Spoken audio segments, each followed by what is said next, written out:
कलेश्वर तोरे अमा भारी कुदाल है रानी रे छुए के मन लागे मोला मोरे अमा भारी कुदाल है राजा रे आना दिखा दे तोला।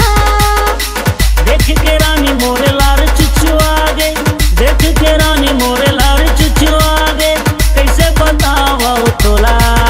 तोरे अमा भारी कुदाल है रानी रे छुए के मन लागे मोला।